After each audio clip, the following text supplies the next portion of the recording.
ইরানের সঙ্গে অন্তর্বর্তী চুক্তির মেয়াদ বাড়াতে আগ্রহী নয় ওয়াশিংটন। মার্কিন প্রেসিডেন্ট ডোনাল্ড ট্রাম্প জানিয়েছেন সংঘাত বন্ধে প্রয়োজনীয় চুক্তিতে রাজি হচ্ছে না তেহরান।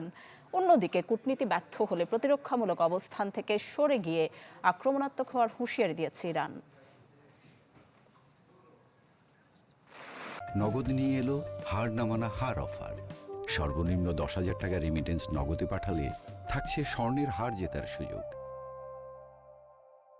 গেল জুনে সই হওয়া অন্তর্বর্তী সমঝোতায় সব ফ্রন্টে সামরিক অভিযান অবিলম্বে ও স্থায়ীভাবে বন্ধে সম্মত হয়েছিল ইরান যুক্তরাষ্ট্র। বলা হয়েছিল 60 দিনের মধ্যে দুই দেশ চূড়ান্ত সমঝোতায় পৌঁছাবে, কিন্তু এর কোনোটাই হয়নি।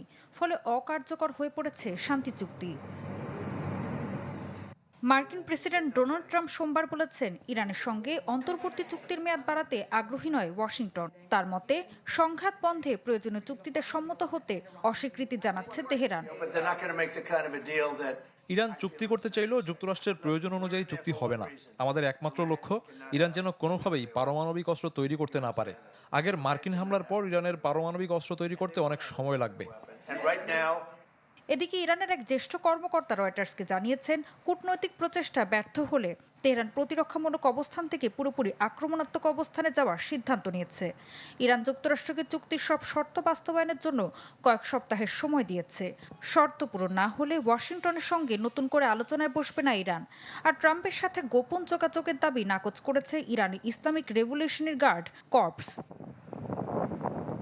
হরমুজ প্রণালীতে উত্তেজনাও থামছে না।